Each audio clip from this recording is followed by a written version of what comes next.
Shalom. Giving all praises to Yahweh Bashem Al-Shai Bashem Rakakwadash. And shalom to the 144,000 the rest of the elect out there. Shalom to you all. And I'm going to entitle this video, The Romans Used Food as a Weapon on the Israelites. Now this time they're going to do it on pretty much the whole planet. If you watch the news, if your eyes are open, scriptures tell you to be circumspect.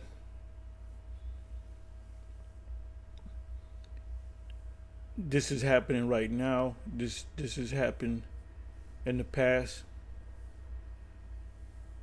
Anyway, let me do this. And I don't know where I'm going to go with this. I didn't set up. Some precepts came to my mind, so I don't know where the Spirit's going to lead me. And you know, brothers been having, men in GMS been having dreams on food, them getting food from angels, or them getting a whole lot of food, you know, more food than they can eat. And one precept that comes to mind is Isaiah chapter 65. I may go to that. And so I typed in food as a weapon of war. It says food is a weapon of war. And that's going on right now, if you know what I'm talking about. Particular conflict going on in the Levant. One of the weapons that one of the combatants use is food, the war tactic of food as a weapon. And that's how they're going to get a lot of you to take that charagma too, because if you don't take that charagma, you're not going to be able to eat. And that's why certain men been having dreams about bunch of dreams. Recently, there was a dream that a brother, elder, whatever, and then there was another individual that had a dream, and another brother, elder, that had a dream. And he was saying, I had a dream similar to that too. If you go back a year, 6 months or whatever, you had other men. I would guess some sisters had dreams that they, received a lot of food that they were able to eat. Because when all hell breaks loose, you want to have, you want to have shelter, you want to have food. Meaning you need water, something to drink and water to wash yourself. And Esau then, found out. He said, look, we can, stop the food. Or we can cut the food down where the prices go up. And there's less food. Do you remember what they did with the C. Ragamuffin? They had people just bugging the hell out. And we knew, see, when you come into this truth, when your eyes are open, you see everything that's going on. Anything in the news, breaking news, this happened, some guy shoots up a place with an AR-15 style AR-15 rifle. The antennas go up, the spiritual antennas go up, and you can see, that doesn't seem kosher to me. Then eventually the truth comes out. So the scriptures say to be circumspect. So it says food is a weapon of war. Like nuclear weapons, the weaponization of food can bring about mass civilian deaths and unthinkable horrors, because that's a slow death, provoking rightful moral outrage at the prospect of its use. And that's happening right now in the war in the Levant. But and the the media over here, the American media, they acting like it ain't happening. But unlike nuclear weapons, food weaponization is routinely used in warfare.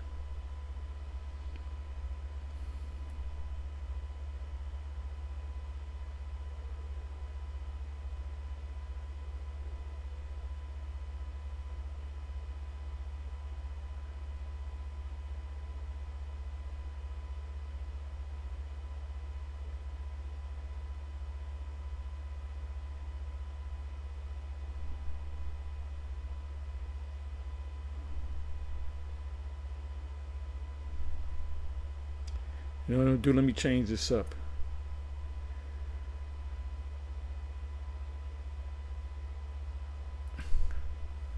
A history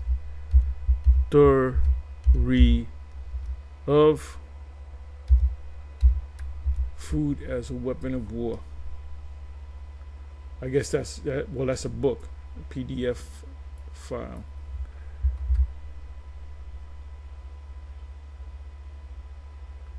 A history of sieges on food as a weapon of war. The Spartan siege of Athens that ended the Peloponnesian Wars 431 to 404 BC was ineffective as long as Athens could obtain food by sea. Only by allying themselves with the Persians, Elam, and destroying the Athenian navy were the Spartans able to starve them into submission. So that's in your history, man. We're talking about 400 years before the birth of our Lord. Okay, let me see. I wanted a list of a history.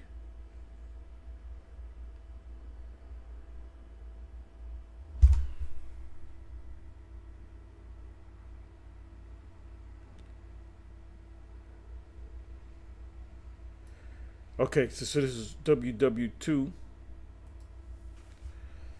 How was food a weapon in WW2, World War II?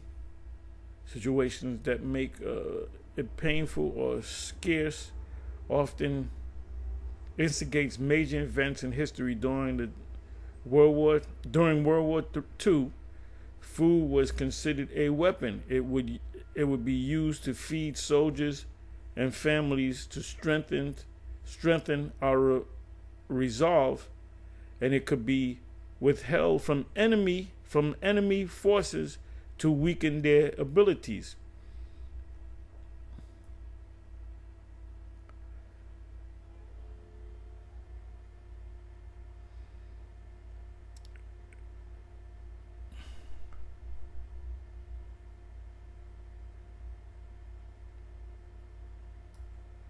So this thing that's currently happening in the Levant, and yet if you don't know what the Levant is, look it up. Encyclopedia.com, food as a weapon of war. If you don't have that charagma, you don't eat unless through a divine intervention. That's why so many individuals are having dreams. So we looking forward to it. We want it to hurry up. We want this charagma to hurry up and come, even though some of us will be put to death. That's all right, because we're going to get the kingdom. Okay, so it says encyclopedia.com, food as a weapon of war. During World War II, the U.S. Army tested eradation on fruit, vegetables, dairy products, and meat. I'm sorry, eradication, irradiated, meaning irradiated, meaning radiated. I'll look the word up. Food has been pioneered and extensively used. Food as a weapon. Food as a weapon of war. Why it's time to hit the history. As war rages on, new foods, Joshua mission question: how likely is it that food could be used as a weapon against Ukrainians?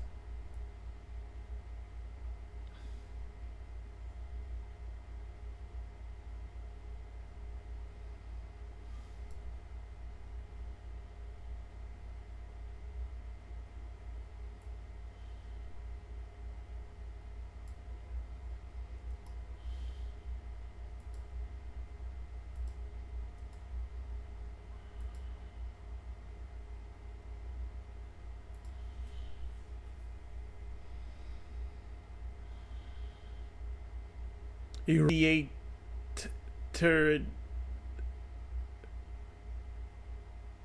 to affect or treat by radiant energy as heat, specifically to treat by exposure to radiation.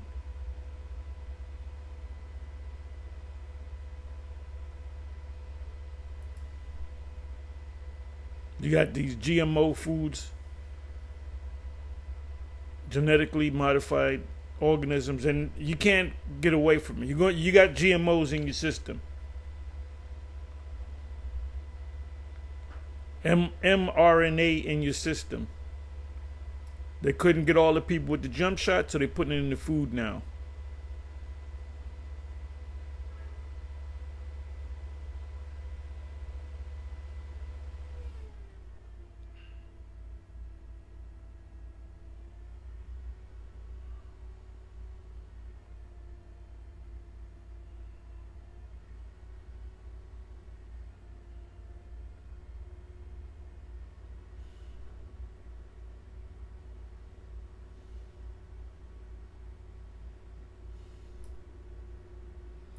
Like I said, I don't know where I'm going with this.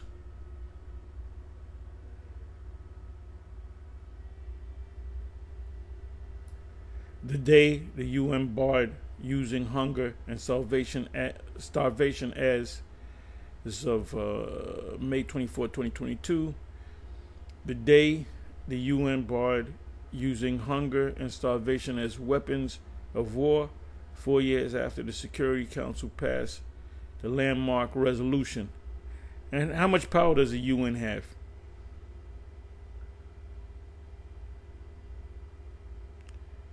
How food becomes a weapon in America's cultural war. December 12, 2022.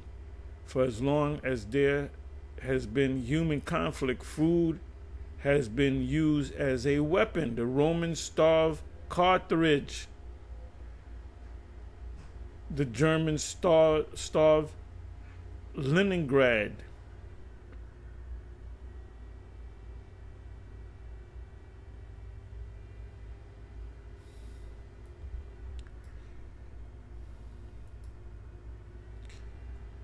And then, Esau gets mad when we call them a race of devils. It said the Romans encircled the city. Okay, the Romans starved out the Israelites 70 AD. The Romans encircled the city with a wall to cut off, and this is in the scriptures. This is in Luke 19.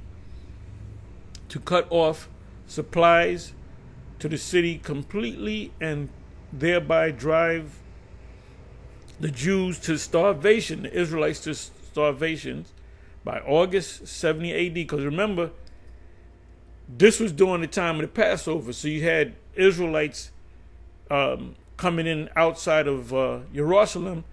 So they were stuck there, and that's also in the scriptures. Yahushua spoke of that. It said by August, so we're talking about, let's say April, May, June, July, August. So this was four months from the time around the time that the Romans, that war took place. By August 70 CE, the Romans had breached the final defenses and massacred much of the remaining population. They also destroyed the second temple. So they got to pay. Siege of Jerusalem, 70 CE, or Common Era. CE means Common Era. The siege of Jerusalem of 70 CE was the decisive event of the First Jewish-Roman War, 66 to 73. Masada was 74, in which the Roman army, led by future Emperor Titus,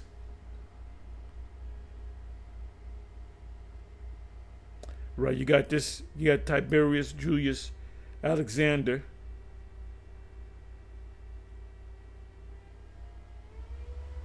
And he was an Israelite, an Alexandrian Israelite that threw all that away to become a Roman soldier. He was high up. He was damn near. He was a step away from being the emperor. He was higher than the Senate. He was a council. You have the Senate, then you have the council, and then after that you have the emperor. So Jake was up in high office in the Roman, pagan, ancient Roman Empire. The fall of Jerusalem in 70 CE, a story of Roman revenge. Right, the revenge was going back to Esau. They were getting us for what we did during the time of David and the kings, mainly David, when we enslaved them. They said, we remember what you did. So when the Edomites came back into power, they didn't come back calling themselves Edomites. They came back calling themselves Romans. After you had two boys, Romulus and Remus. The legend was they were both breastfed by a wolf. And these were Japhetic kids. So Rome was named after Romulus. Roman General Titus stormed Jerusalem in AD 70 in a bloody battle that destroyed much of the city. So now it's time for all these tornadoes, these whirlwinds, these earthquakes. People just bugging out. This is the Most High. Oh, the Siege of Masada. The Siege of Masada was one of the final events in the First Jewish War, occurring from 72 to 73 CE on and around the hilltop in present-day Israel, which that was a suicide pact. They said, look, we're going to kill ourselves. We ain't going to allow them to get the pleasure of killing us.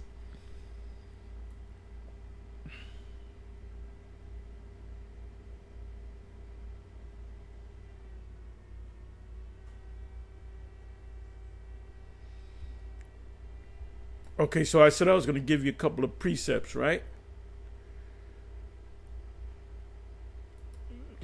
Luke 19.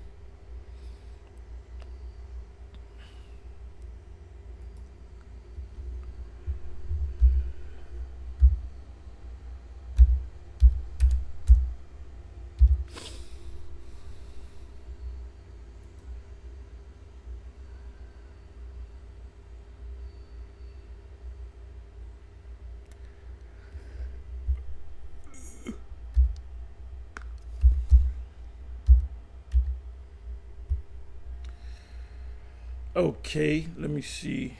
Luke 19:43.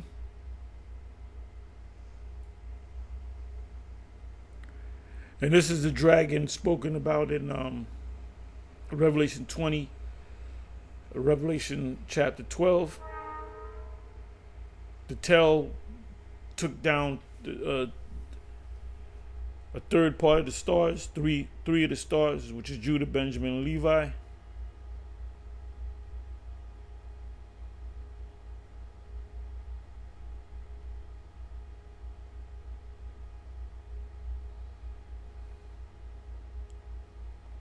You know what I'm going to do? Here we go to the red letter.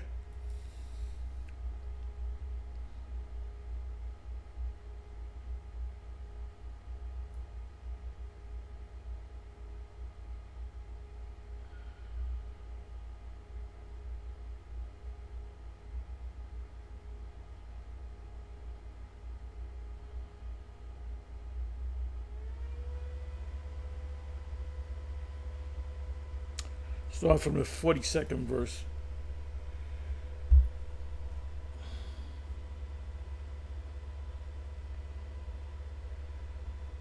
Okay. 42nd verse, saying, if thou hadst known, even thou, at least in this thy day, the things which belong unto thy peace, but now they are hid from thine eyes. For the days shall come upon thee that thine enemies shall cast a trench about thee and compass thee round and keep thee in on every side. I'm going to go to the Bible Hub. And shall lay thee even with the ground. They're going to put you to death, and they're going to destroy the temple and thy children within thee. They didn't give a damn about the children. What's happening in the Levant? These people don't give a damn about pregnant women. They don't give a damn about children. And here you got the media over here ain't saying a damn thing about it. It says, and they shall not leave in thee one stone upon another, meaning they destroy the temple. Because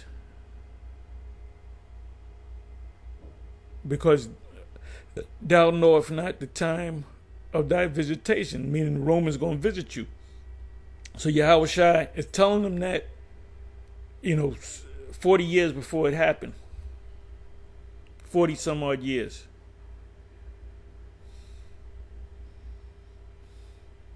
So this is what I'm going to do. For the day shall come upon thee that thine enemies shall cast a trench about thee and compass thee round and keep thee in on every side. The Romans encircled, cast a trench about thee, the city with a wall to cut off supplies to the city completely and thereby drive the Jews to starvation. So that was a fulfillment